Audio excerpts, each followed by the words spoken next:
ಎಷ್ಟೊಂದು ಜನ ಇಷ್ಟು 3 ಪರಿಕಲ್ಪನೆ ಆದಮೇಲೆ 4 ತೋರಿಸಿದ್ಮೇಲೆ ಎಲ್ಲರೂ 4ನೇದು ತುಂಬ ಚೆನ್ನಾಗಿ ಬಂದಿದೆ, ಭಕ್ತಿ ಭಾವದಿಂದ ನೋಡಿದ್ವಿ ಅಂತ ಹೇಳ್ತಾ ಇದ್ದರು. ಅದಕ್ಕೋಸ್ಕರ ಬನ್ನಿ, ನಾನು ಕಾತುರದಿಂದ ನಿಮಗೆ ತೋರಿಸಲು ಇಷ್ಟಪಡ್ತಿದ್ದೇನೆ. ಬನ್ನಿ ಹೋಗೋಣ. ಈಗ ನಾನು ಹೇಳಿದಾಗೆ 4ನೇ ಪರಿಕಲ್ಪನೆ, 4ನೇ ಕಾನ್ಸೆಪ್ಟ್ ತುಂಬ ವಿಶೇಷವಾಗಿದೆ. ಬನ್ನಿ ಭಕ್ತಿ ಭಾವದಿಂದ ಒಳಗೋಗೋಣ. ನಿಮಗೆಲ್ಲರಿಗೂ ಗೊತ್ತಿರುವ ಹಾಗೆ ನಮಗೆ ಕಲಿಯುಗದ ವೈಕುಂಠ ಅಂದರೆ ಎಲ್ಲಿದೆ? ನಿಮಗೆಲ್ಲರಿಗೂ ಚಿರಪರಿಚಿತವಾದಂತಹ ಕಲಿಯುಗದ ವೈಕುಂಠಕ್ಕೆ ನಿಮ್ಮನ್ನು ಕರ್ಕೊಂಡು ಹೋಗ್ತಾ ಇದ್ದೀನಿ. ಬನ್ನಿ, ನಮ್ಮ ತಿರುಮಲ ತಿರುಪತಿ ತಿಮ್ಮಪ್ಪ ಕಲಿಯುಗದ ವೈಕುಂಠ ದೇವಸ್ಥಾನಕ್ಕೆ ಹೋಗೋಣ. ಬನ್ನಿ. ದೇವಸ್ಥಾನದ ಪ್ರತಿಕೃತಿಯಲ್ಲಿ ನೀವು ನೋಡ್ತಾ ಇದ್ದೀರಾ, ಭಕ್ತಾದಿಗಳು ದೇವಸ್ಥಾನದ ಒಳಗೆ ಹೋಗ್ತಾ ಇದ್ದಾರೆ.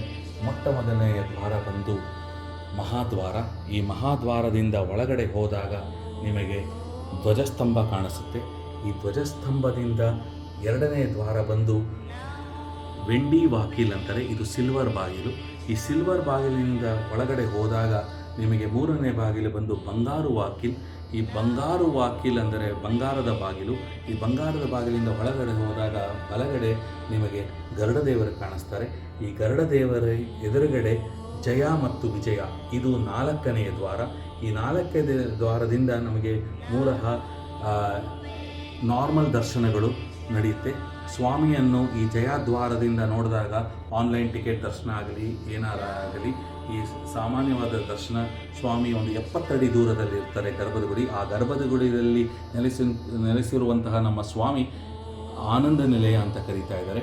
ಸೊ ನಿಮಗೆ ಈ ಜಯ ವಿಜಯದಿಂದ ಒಳಗಡೆ ಹೋಗೋದಕ್ಕೆ ವಿಶೇಷವಾದ ಪೂಜೆಗಳ ನಿಮಗೆ ಸಿಕ್ಕಿದ್ರೆ ಅದರ ಒಳಗಡೆ ಹೋಗ್ಬೋದು. ಯಾವ ಸೇವೆ ಎಂದರೆ, ಮೊಟ್ಟ ಮೊದಲು ನಿಮಗೆ ನಮ್ಮ ಸುಪ್ರಭಾತ ಸೇವೆ, ತೋಮಾಲ ಸೇವೆ ಮತ್ತು ಶ್ರೀವಾಣಿ ಸೇವೆ.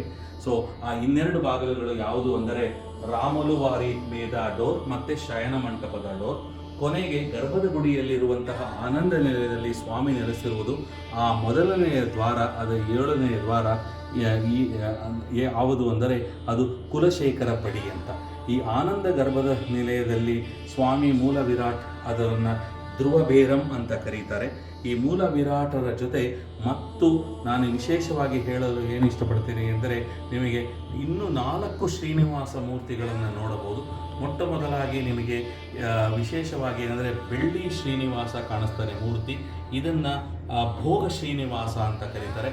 ಇದು ಸಿಲ್ವರ್ನಲ್ಲಿ ಮಾಡಿರುವಂತಹ 1.5 ಮತ್ತು 2 ಅಡಿ ಎತ್ತರದ ಒಂದು ಶ್ರೀನಿವಾಸ ಮೂರ್ತಿ. ಈ ಭೋಗ ಶ್ರೀನಿವಾಸನಿಗೆ ನಿತ್ಯ ಅಭಿಷೇಕ ಮತ್ತು ಏಕಾಂತ ಸೇವೆ ಎಲ್ಲವನ್ನು ನಡೆಯುತ್ತದೆ. ಮೂಲ ವಿರಾಟನ ಸ್ವಾಮಿಗೂ ಮತ್ತು ಭೋಗ ಶ್ರೀನಿವಾಸ ಮೂರ್ತಿಗೂ ಒಂದು ಚಿನ್ನದ ದಾರ ಅಥವಾ ರೇಷ್ಮೆ ದಾರ ಮುಖಾಂತರ ಕಟ್ಟಿರುತ್ತೆ. ಯಾವಾಗ ಶಯನ ಮಂಟಪದಲ್ಲಿ ಶಯನ ಸೇವೆ, ಏಕಾಂತ ಸೇವೆ ಮತ್ತು ಬುಧವಾರ ಬಂದು ಸಹಸ್ರ ಕಳಶ ಅಭಿಷೇಕ ಸೇವೆ, ಇದನ್ನೆಲ್ಲ ಭೋಗ ಶ್ರೀನಿವಾಸನಿಗೆ ನಡೆಯುತ್ತೆ. ಈ ಭೋಗ ಶ್ರೀನಿವಾಸನನ್ನು ಕರ್ಕೊಂಡು ಬಂದಾಗ ಮೂಲ ವಿರಾಟರ ಜೊತೆ ಯಾವಾಗಲೂ ರೇಷ್ಮೆಯ ದಾರ ಅಥವಾ ಚಿನ್ನದ ದಾರ ಜೊತೆ ಮೂಲ ವಿರಾಟ ಜೊತೆ ಯಾವಾಗಲೂ ಕಟ್ಟಿರ್ತಾರೆ.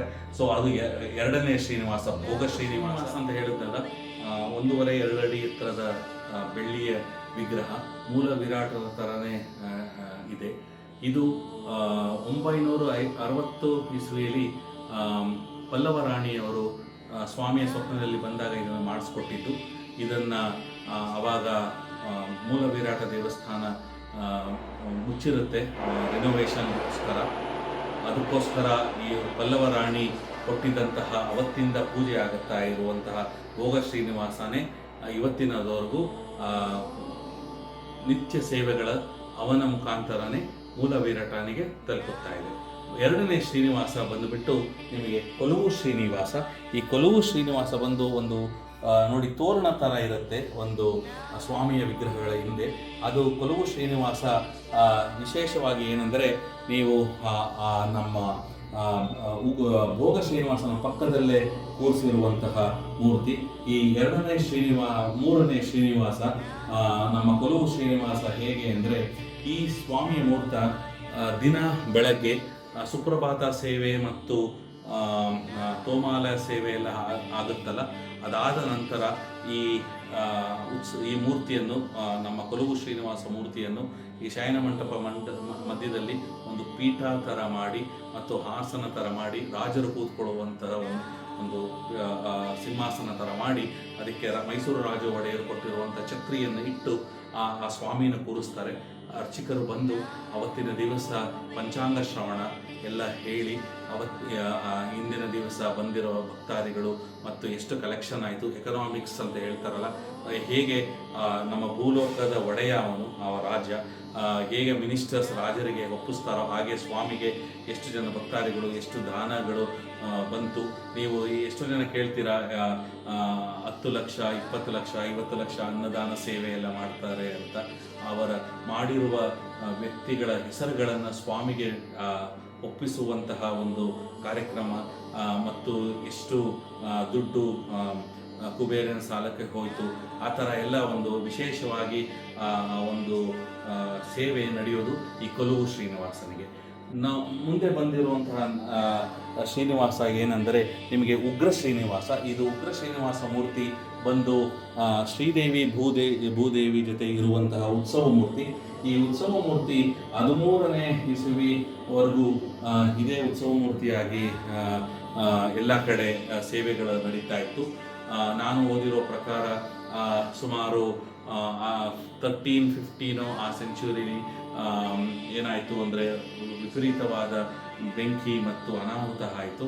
ಆವಾಗ ಶ್ರೀನಿವಾಸ ದೇವರನ್ನು ಕೇಳ್ಕೊಂಡಾಗ ಏನು ಗೊತ್ತಾಯಿತು ಅಂದರೆ ಈ ಉಗ್ರ ಶ್ರೀನಿವಾಸನ ಮೂರ್ತಿಗೆ ಮೇಲೆ ಸೂರ್ಯನ ಕಿರಣಗಳು ಬಿದ್ದರೆ ಅವರು ಉಗ್ರ ಪ್ರತಾಪ ಜಾಸ್ತಿ ಆಗುತ್ತೆ.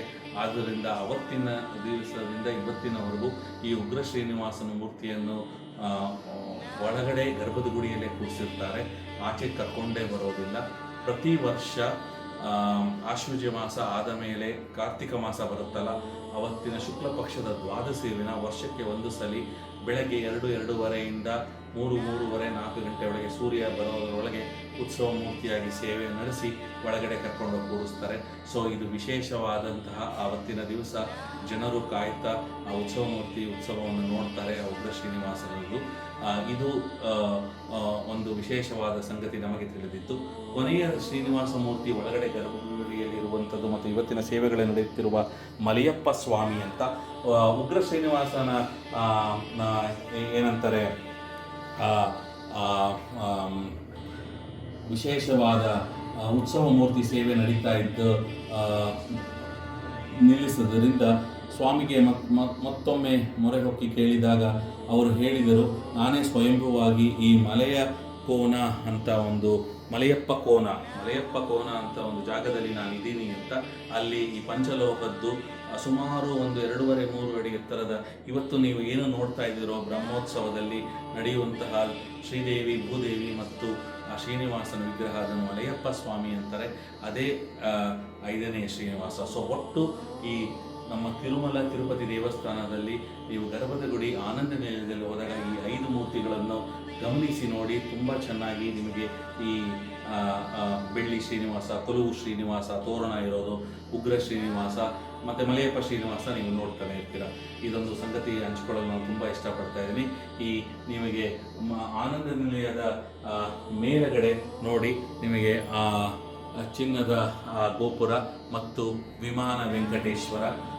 ಸೊ ಇದು ಈ ಪ್ರತಿಕೃತಿಯಲ್ಲಿ ನಾವು ಏನು ತೋರಿಸ್ತಾ ಇದ್ದೀವಿ ಅಂದರೆ, ನೀವು ತಿರುಮಲ ಮೇಲ್ಗಡೆ ಹೋದಾಗ ಎಲ್ಲರಿಗೂ ಗೊತ್ತು, ಮೊಟ್ಟ ಮೊದಲು ಇಲ್ಲಿ ಪುಷ್ಕರಣಿ ನೋಡ್ತೀರಾ. ಸೊ ಸ್ವಾಮಿ ಪಶ್ಚಿಮದಲ್ಲಿ ಕೂತ್ಕೊಂಡು ಏನು ಪೂರ್ವಾಭಿಮುಖವಾಗಿ ನೋಡ್ತಾ ಇರ್ತಾರೆ. ಅದೇ ಥರ ಇಲ್ಲಿ ಮಾದಾ ಸ್ಟ್ರೀಟ್ಸ್ ಅಂತ ಕರೀತಾರೆ. ಇದು ಈಸ್ಟ್ ಮಾದಾ ಸ್ಟ್ರೀಟ್, ಸೌತ್ ಮಾದಾ ಸ್ಟ್ರೀಟ್ ಮತ್ತು ನಾರ್ತ್ ಮಾದಾ ಸ್ಟ್ರೀಟ್ ಅಂತ. ಈ ನಾರ್ತ್ ಮಾದಾ ಸ್ಟ್ರೀಟ್ ಕಾರ್ನರಲ್ಲಿ ಪುಷ್ಕರಣಿ. ಆ ಪುಷ್ಕರಣಿಯ ಹಿಂದುಗಡೆ ಎಲ್ಲರಿಗೂ ಗೊತ್ತು ನಮ್ಮ ಭೂವರಹ ಸ್ವಾಮಿ ದೇವಸ್ಥಾನವನ್ನು ಎಲ್ಲರೂ ಫಸ್ಟು ಇವರ ಆಶೀರ್ವಾದ ತಗೊಂಡು ಆಮೇಲೆ ಶ್ರೀನಿವಾಸನ ದರ್ಶನವಾಗುತ್ತದೆ. ಇದು ಅದೇ ನಾರ್ತ್ ಮಾದಾ ಸ್ಟ್ರೀಟಲ್ಲಿ ವೆಸ್ಟ್ ಕಾರ್ನರಲ್ಲಿ ನಿಮಗೆ ಲಕ್ಷ್ಮೀ ನರಸಿಂಹ ದೇವಸ್ಥಾನ ಇದೆ. ಅದೇ ಥರ ಈ ನಾರ್ತ್ ಮಾದಾ ಸ್ಟ್ರೀಟಿನ ಈ ಕಡೆ ಪೂರ್ವದ ಕಡೆ ಬಂದಾಗ ನಾರ್ತ್ ಈಸ್ಟ್ ಕಾರ್ನರಲ್ಲಿ ನಿಮಗೆ ಲಕ್ಷ್ಮಿ ಮತ್ತು ಹಯಗ್ರೀವ ಸ್ವಾಮಿ ದೇವಸ್ಥಾನ ಇದೆ. ಸೊ ಮುಂದಿನ ಸಲ ನೀವು ದರ್ಶನ ಮಾಡಲು ಹೋದಾಗ ಈ 4 ಮೂರ್ತಿಗಳ ದೇವಸ್ಥಾನಗಳನ್ನು ನೋಡಲು ನಾನು ನಿಮಗೆ ಹಂಚ್ಕೊಳ್ತಾ ಇದ್ದೀನಿ.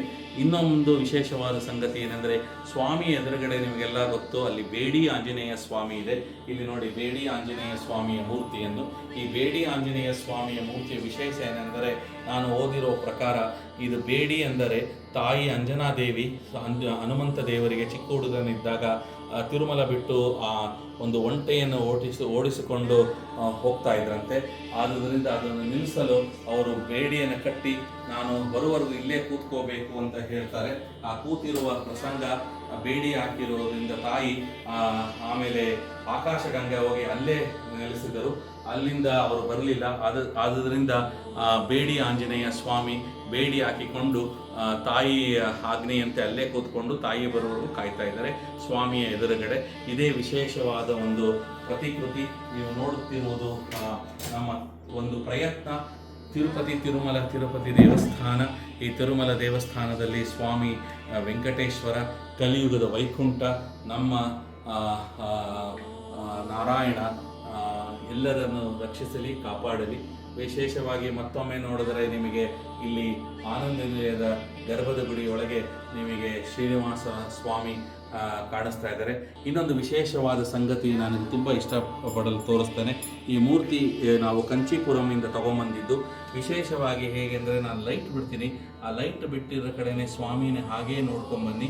ಅವರು ಮುಖದ ದರ್ಶನ ಆದಾಗ ನಿಮಗೆ ಅವರು ನಗುತ್ತಾ ಆಶೀರ್ವದಿಸುತ್ತಾರೆ. ಹಾಗೆ ನೋಡಿ, ಪಾದದ ಕಮಲ ಮೇಲೆ ಹಾಗೆ ಬಂದು ವಕ್ಷಸ್ಥಳದಿಂದ ಸ್ವಾಮಿಯ ಮುಖದ ಮೇಲೆ ಲೈಟ್ ಬಿಟ್ಟಾಗ ಎಷ್ಟು ಚೆನ್ನಾಗಿ ಅವರು ನಗ್ತಾ ಇದ್ದಾರೆ ನೋಡಿ.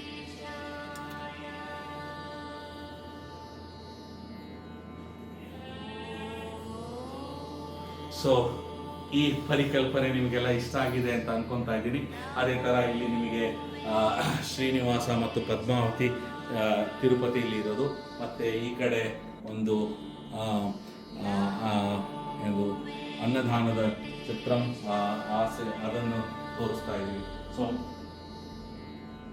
ಪರಿಪೂರ್ಣತೆಯಾಗಿ ಒಂದು ಪ್ರಯತ್ನ ನಮಗೆ ಇಷ್ಟವಾಗಿ ಮಾಡಿರುವಂಥ ಭಕ್ತಿಭಾವದಿಂದ ಮಾಡಿರೋದು ನಮಗೆ ತುಂಬ ಪ್ರೀತಿಯಾಗಿ ಜನರು ಬಂದಿದ್ದವರು ತುಂಬ ಇಷ್ಟಪಟ್ಟರು. ಸೊ ಇದು ನಿಮಗೆ ತಿರುಪತಿ ದೇವಸ್ಥಾನ. ಇಲ್ಲಿ ಇದೇ ಥರ ನಿಮಗೆ ಒಂದು ಮಾಹಿತಿ ಕೊಟ್ಟಿದ್ದೇವೆ. ಇದನ್ನು ನೋಡಿ ಮುಂದಿನ ಸಲ ನೀವು ದೇವಸ್ಥಾನಕ್ಕೆ ಹೋದಾಗ ನನ್ನಲ್ಲಿ ಏನಾರು ತಪ್ಪಾಗಿದ್ದರೆ ದಯವಿಟ್ಟು ಕ್ಷಮಿಸಿ. ತಿಳಿದರಷ್ಟು ಹೇಳಿದ್ದೀನಿ. ಏನಾರ ತಪ್ಪಾದರೆ ಸಂಗತಿಗಳನ್ನು ನಾನು ಚೇಂಜ್ ಮಾಡ್ಕೊತೀನಿ. ಒಟ್ಟು ನಮ್ಮ ಪ್ರಯತ್ನ ನಿಮಗೆಲ್ಲರಿಗೂ ಈ 2025ನೇ ವರ್ಷದಲ್ಲಿ ನಮ್ಮ ಮನೆಯ ನವರಾತ್ರಿ ಗೊಂಬೆಯಲ್ಲಿ ಈ ಕಾನ್ಸೆಪ್ಟ್ ತಿರುಪತಿ ದೇವಸ್ಥಾನದ ಪರಿಕಲ್ಪನೆಯನ್ನು ತೋರಿಸಲು ನಾನು ತುಂಬ ಆತ್ಮೀಯತೆಯಿಂದ ನಿಮಗೆಲ್ಲರಿಗೂ ಹಂಚಿಕೊಳ್ಳಲು ನಾನು ಇಷ್ಟಪಡ್ತೀನಿ.